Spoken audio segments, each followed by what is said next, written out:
Hello and welcome back to my greenhouse. Today we are in here and we are going to be separating the seedlings I have started. So the majority of that is just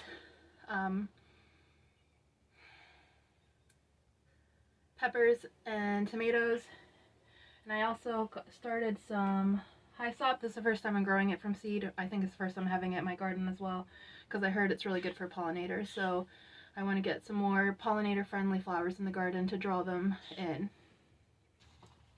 And I thought now would be a good time to get into why I like to garden, why it's important to me, why do I like growing my own food.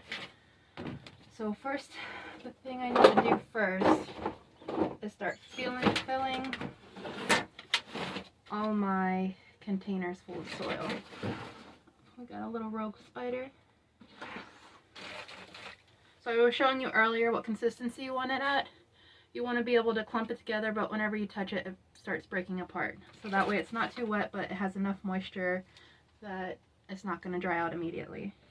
I also use very hot water, boiling water, whenever I start my seeds or I'm transferring my seedlings, because, you know, there's bacteria or diseases that could be in your soil. You're not exactly sure. I do use special seed starting mix, but I just am extra precautionary because I don't want my seedlings to, what's it called?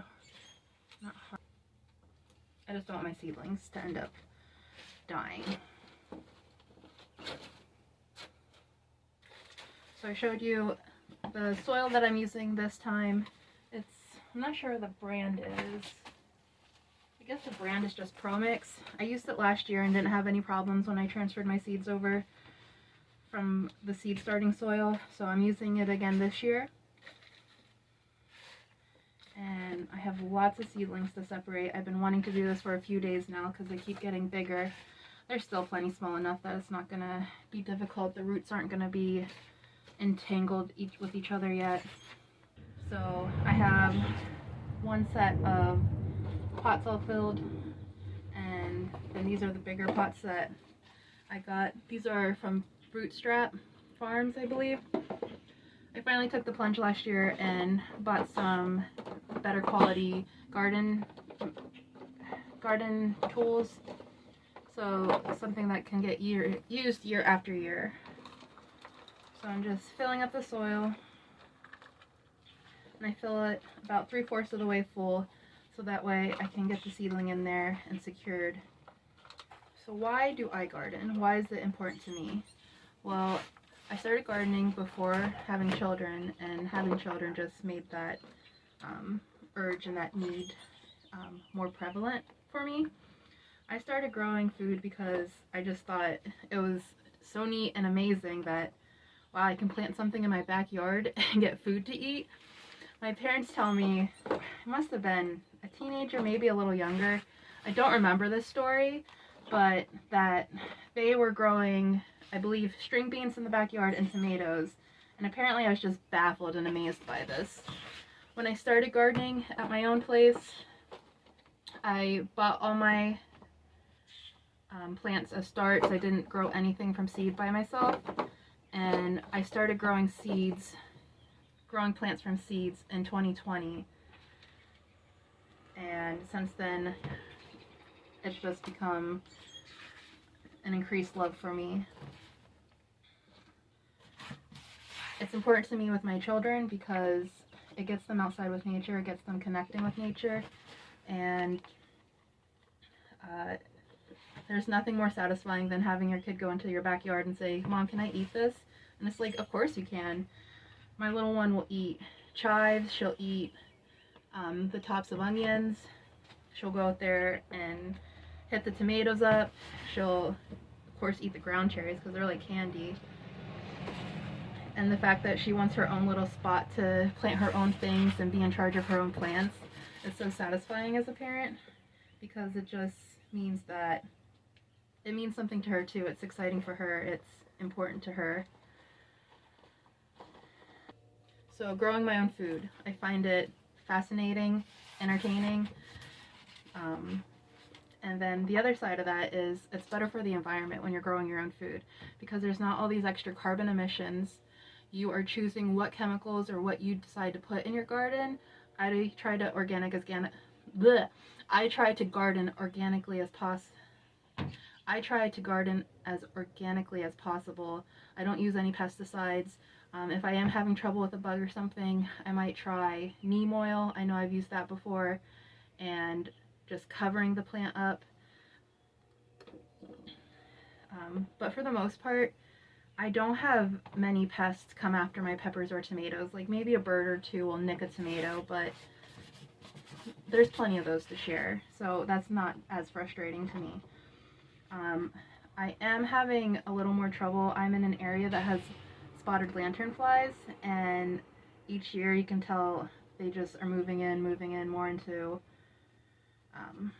the area, and my raspberry bush was covered in them. So when they were little nymphs, I would go outside with some water and Dawn dish soap, and I'd shake the plant and tap them all into the dish soap liquid to kill them. And I probably killed hundreds of them. And, you know, there were still a bunch of adults running around, flying around, if you will. I couldn't tell any damage that was being done to my plants from them, so that's a positive, but they're just an eyesore. They're huge, they're awkward little bugs, and you just don't know what damage they could potentially be causing just because you don't see anything immediate. I know they can go after grapes and they can be devastating to vineyards, and I know the tree of heaven is something that they also attack, but I also just don't want in my garden because I know not many things will eat them, not even the chickens. My neighbor has chickens and his chickens want nothing to do with them. And also, if you leave their carcasses lying around, they end up molding. So when it comes to gardening, to me, I try to reuse as much as I can, reduce my waste, and one way I do that is if we have old milk jugs laying around, I will actually cut them up so they can be my tags to let me know what's planted in which pot. Another way I like to reduce my waste is, say we have a party and we're outside and I don't want glass outside. If we're using disposable cups, I will take them out of the trash in front of people too, even though I try to tell them, you know, here's a spot for them. And I use those again for plants. Another big thing about growing my own food, the environmental implications, the positive impact it can have. So whenever your food's being shipped around the world, traveling thousands of miles, when you can grow it in your own backyard more sustainably, it didn't have to travel only from the backyard to your plate. You know, the other traveling, you know, if you want to calculate something else into the traveling, the cost of the seeds, you know, traveling. But the weight of seeds traveling to your door versus the weight of perishable foods traveling to a store, hopefully making it into your cart, and then getting home, hopefully making it into your mouth. There's a lot of steps there where it might not end up on someone's plate. It might go bad at the store. It might go bad in your fridge. And then on top of that, you can't find everything organically. I have a hard time finding organic peppers. I'm able to find organic tomatoes no problem, but I can't find organic peppers very often, so that's why there are a bunch of pepper seeds right here started. Because I also got a new toy this year that I'm really excited for. I've been using it off and on. You know, it's really busy season right now. I work outside the home. I have 2 children, and you know, dinner always needs to be on the table. There's so many projects I want to do in the garden. So I haven't been using my freeze dryer as much as I'd like, but I'm really excited to have it for this garden season because I want to preserve as many peppers that I can't eat fresh in my freeze dryer, so that way when I'm making cheesesteaks or I'm making fajitas, I can just pop some into the pan and I have fresh peppers. I don't have to worry about a pepper sitting in my fridge possibly going bad, or you know, where was this grown, how far did it travel to get to me. I want to start labeling my tags as to what plants I'm pulling out and separating. So right now I'm doing my lipstick pepper. The one thing I like about the quad pods is that you make one label, put all the same plants in that quad, and put all the same plants in that quad and you don't have to make 4 labels for it. So I think that's what I'm going to do right now. I'm going to start putting some of these plants in the quads. And I might up pot these again. It's just a matter of letting these spread their legs and get free. Look at that root development. Alright, so I'm going to start gently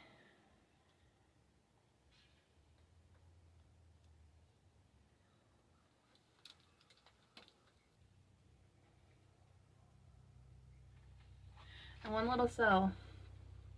I think those cells are a little under 2 inches. I got 6 plants right here. So instead of individually having each one of those seeds started, taking up so much more space, not sure if they're all going to germinate, I have them all contained, and now I have, oh, there's actually 7. Alright. I'm pushing the soil aside so the roots can find their way to the bottom. Where all that, I like to bottom water my plants, so that way the roots can get closest to the water as possible.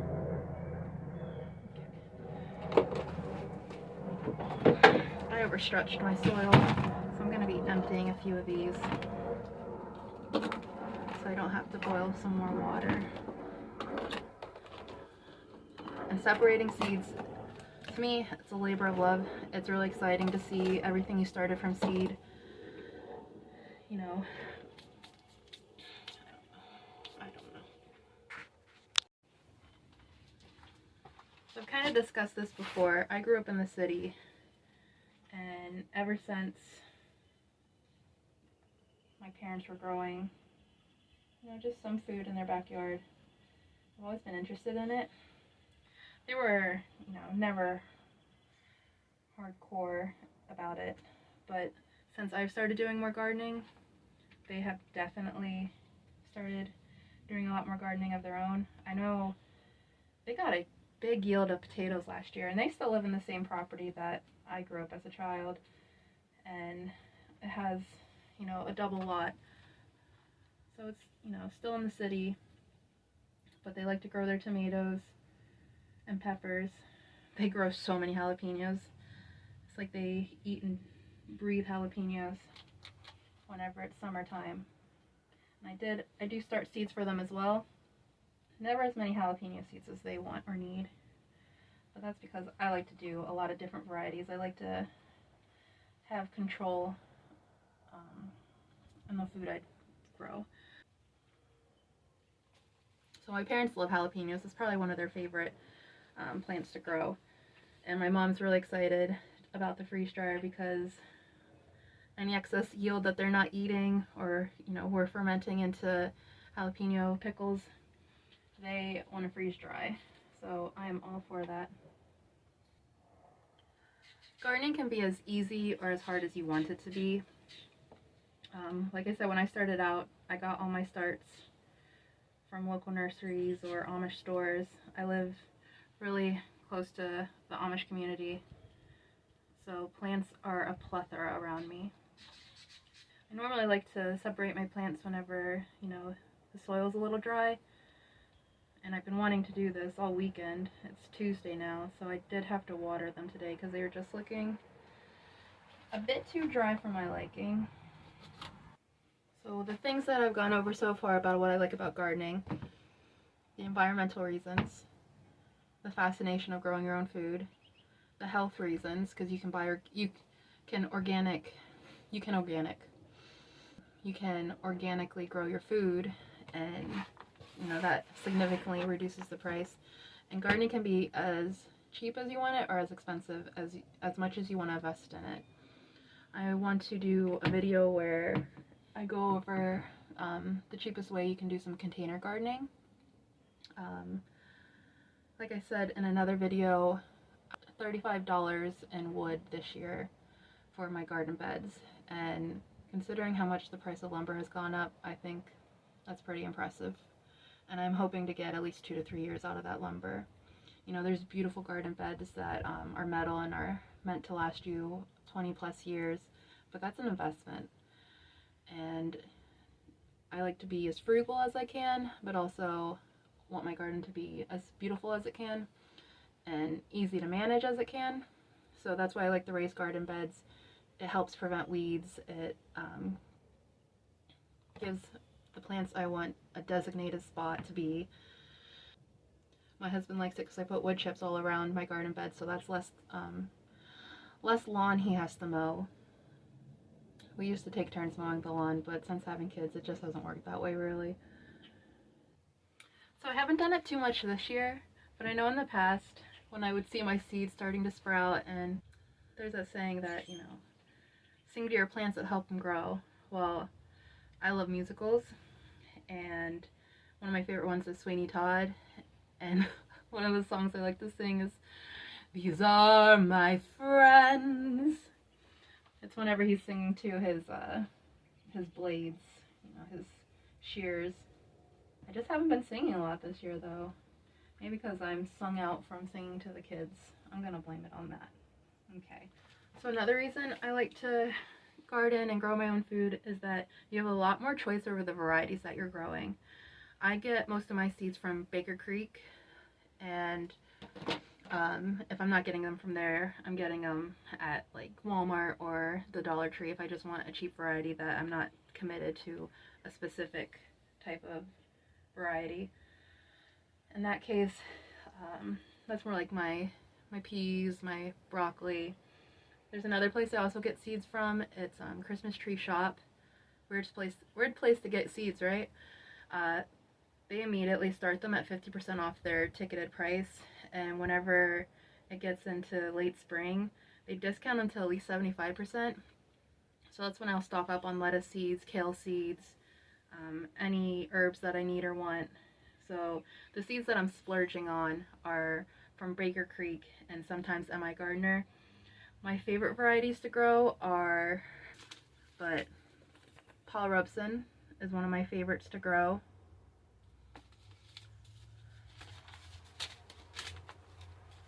My neighbor raves about this one, and I grew it last year too. It was very prolific, but I think there was kind of like a mental hoop to jump over about eating a white tomato.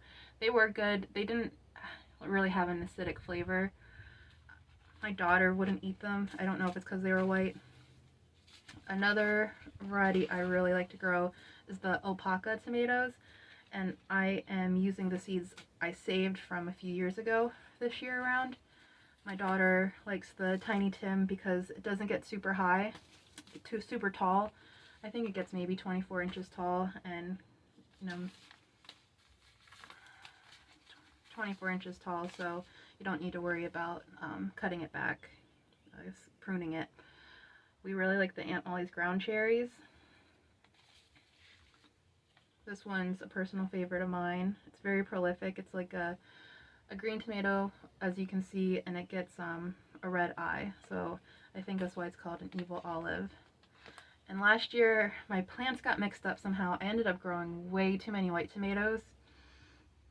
I don't know if I was just sleeping on the clock and thought I was planting other ones, but I was really excited about getting the pink fang tomato and the Jersey Devil, and I only ended up with one plant out of at least 4 being this length, and I think it was the pink fang, which it was a really awesome tomato. It grew to at least 7 inches and very meaty, not very seedy, perfect for making sauce. That's one of the things I like to do with the food from my garden. I like to grow an abundance of tomatoes, you know, if we're having a good year, and I like to can with them. I like to make my own spaghetti sauce. I think one year I made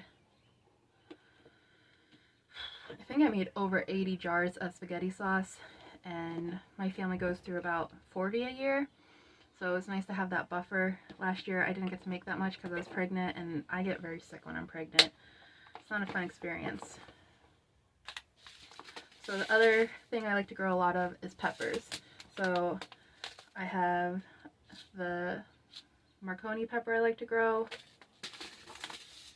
This is a new one this year that I'm very excited for, the Violet Sparkle. This year I think I only bought pepper seeds to try new ones out. I wanted to try the fish pepper, the shishito pepper. It's supposed to be very prolific. I obviously grow jalapenos. This is a variety I really like, the lipstick. It's a bushy little pepper plant, and